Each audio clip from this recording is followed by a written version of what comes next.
Kaieteur Radio, keeping you informed. Demerara and Essequibo 99.1 FM. Burbies 99.5 FM. Kaieteur Radio.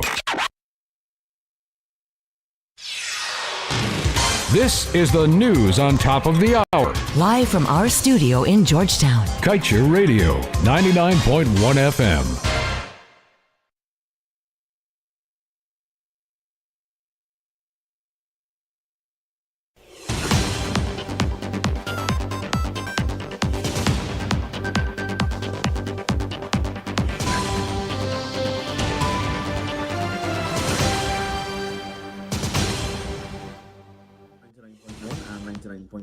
FM. It is time for your evening. This is Kaieteur Radio 99.1 and 99.5 FM. It is time for your evening newscast for today, Tuesday, August 11, 2026. Earlier today, President Irfan Ali witnessed the signing of a memorandum of understanding intended to enhance the existing memorandum of security cooperation between Guyana and the United States of America. The MOU strengthens and deepens the long-standing partnership, building an early cooperation in countering narcotics and wider security collaboration. The signing took place at the office of the President between Minister of Foreign Affairs and International Cooperation Hugh Todd and Deputy Secretary of State Christopher Landu. Among those in attendance were Senior Minister within the Office of the President with responsibility for finance Ashni Singh, Minister of Natural Resources Vikram Bharat, and U.S. Ambassador to Guyana Nicole Ferriot. And Guyana is expected to surpass 1 million barrels of oil production per day by the end, ExxonMobil Guyana President Alice Routledge announced by year end. Speaking at the launch of the Guyana Energy Conference and Supply Chain Expo 2027, Routledge said Guyana may have already exceeded 1 billion barrels in cumulative production. He also noted that more than 2,000 local suppliers are participating in the industry, with companies spending over $3.6 billion with Guyanese businesses. Routledge identified natural gas as the major frontier, while officials stressed that oil revenues should support infrastructure, education, healthcare, and economic diversification. The Bar Association of Guyana's Bar Council has expressed grave concerns over the unauthorized leak of internal correspondence among Caribbean Court of Justice judges, warning that it could damage the administration of justice and the court's institutional integrity. The council stressed that internal correspondence and judicial deliberations must remain confidential, describing the leak as a serious breach of confidence. It also said that the CCJ president should be given latitude to lead and implement his vision for the court while respecting its code of judicial conduct. The Bar Council said it would not comment on the substance of the leaked correspondence. Former Regional Executive Officer of Region 6, Dr. Verisamy Ramaya, has been released on 200,000 station bail as police continue investigating the fatal Ning public road accident that claimed the life of Ishwar Nath Bisram. The police file has been sent for legal advice to determine whether charges should be filed. Investigators have also reviewed CCTV footage on the accident. The Kanawaima Ferry Service says it is aware of reports from Suriname concerning safety deficiencies aboard the MV Kanawaima and said it is engaging its Surinamese counterparts to resolve the matter. Guyana reaffirmed its commitment to a safe, efficient, and seaworthy ferry service under the joint venture agreement. Guyana provides the vessels fuel, lubricants, and batteries, while Suriname is responsible for maintenance and dry docking. And Kingston is set for a major beautification and infrastructure upgrade with plans to improve drainage, roads, parking, garbage management, street lighting, traffic flow, and security. Natural Resources Minister Vikram Bharat said the project aims to make the Kingston a model for modern urban development in Georgetown with greater green spaces and organized parking. The Kingston Beautification Project is expected to launch in September with government, private sector, and community stakeholders involved. And the Columbia Association of Capital Sites announced that the death toll has climbed to more than 1,600 people following a magnitude 7.4 earthquake that struck Western Columbia on Monday as emergency responders raced to find survivors. The government has declared a national disaster and world leaders have offered assistance. The epicenter was located in San Jose del Palmar in an underdeveloped area of Western Colombia, about 150 miles west of Bogota. And that's the news to the moment.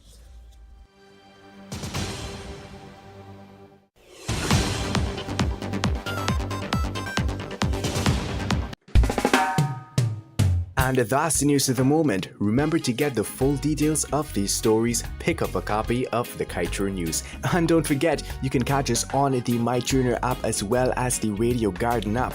You can also keep up to date by liking our Facebook page at Kaieteur Radio and subscribing to our YouTube channel, Kaieteur Radio Livestream. Oh, also catch our stream at www.kaieteurnewsonline.com/radio.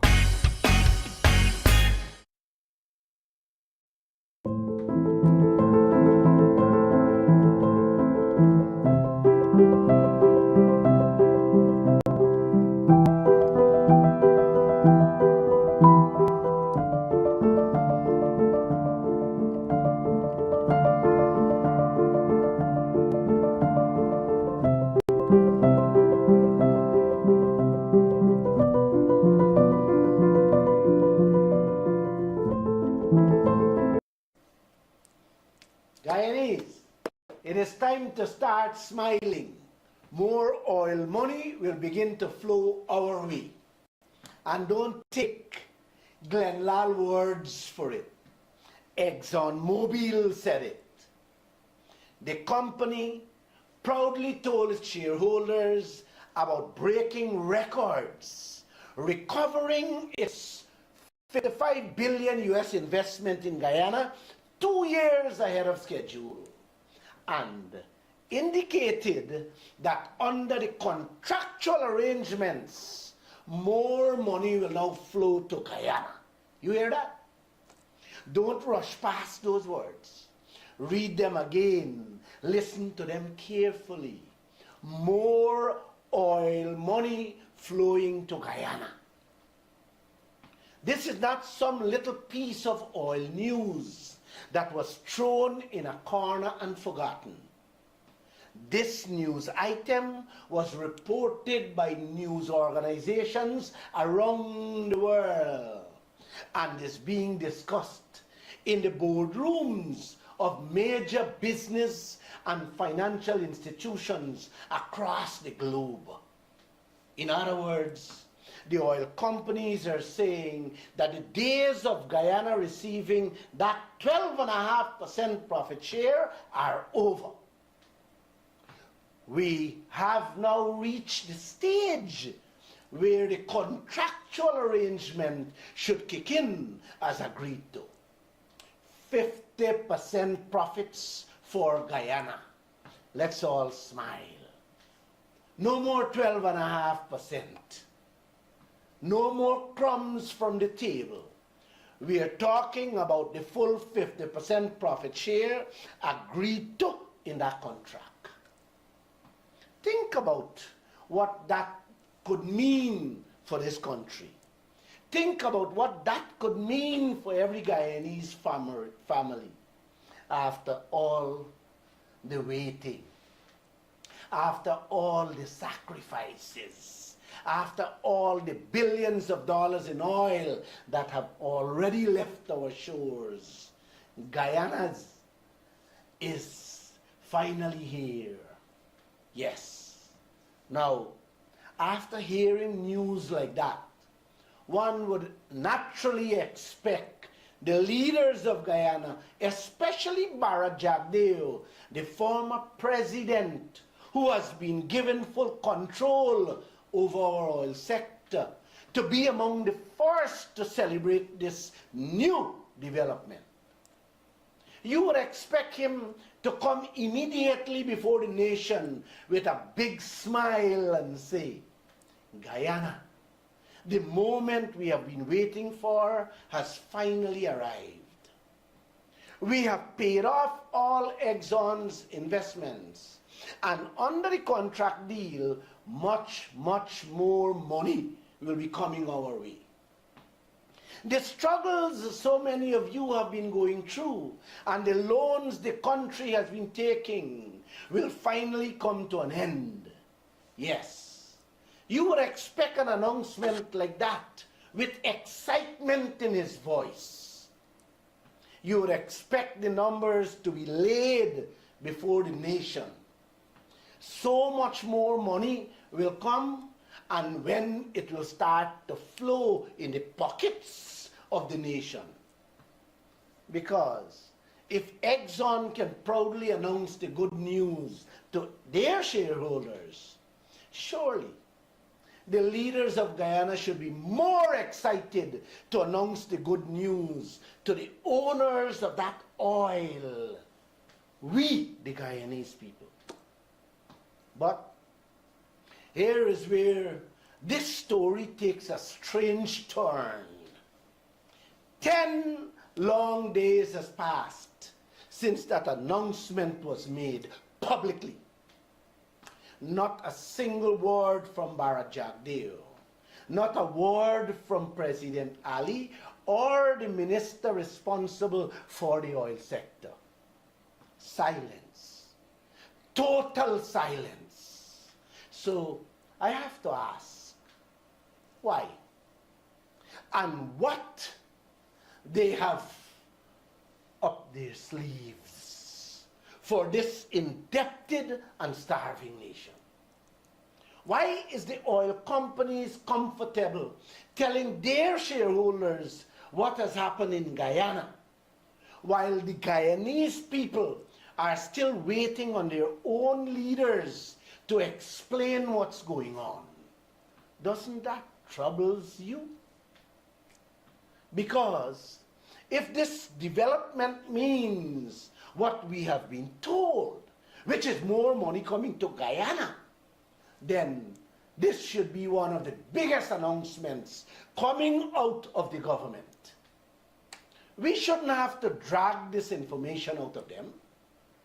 The president should be speaking. The vice president should be speaking.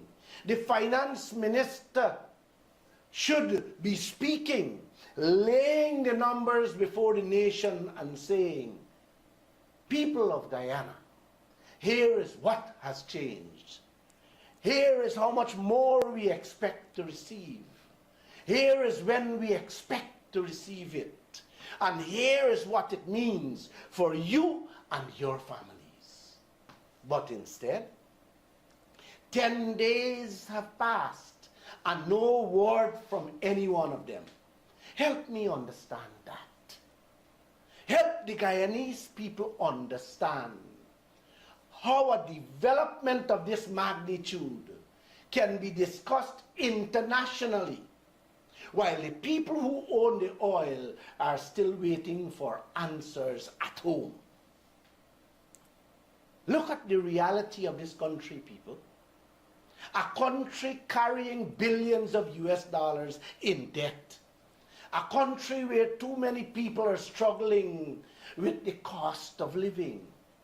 Families stretching salary from month to month, pinching on food.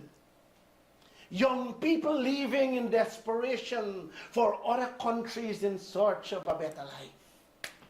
Pensioners counting every dollar before deciding what they can afford at the supermarket or the pharmacy. And now comes this news saying more money have to come Guyana's way from that oil. And yet, the people are hearing nothing from their own leaders, both government and opposition. Come on, Guyana. Come on. At some point, silence cannot continue to be your answer. If the leaders cannot break their silence and put the numbers on the table for us to see, then it is time for you to find your voice. Because this is our oil. This is our wealth. This is our children's inheritance. And this is the time where we all can enjoy some of it and transform the entire country. Please, I beg you, let's don't waste it. Don't sleep through it. And above all, don't remain silent through it. Speak up. Not because Glenn Lal is asking you to. Speak up because you love your children. And that moment has arrived. Their future, when you look back at what I have said, is at stake. The future of this entire nation is at stake. So my brothers and sisters, like I said, silence can no longer be our answer. Speak today so our children can have a better tomorrow. This is a message from Glenn Lal.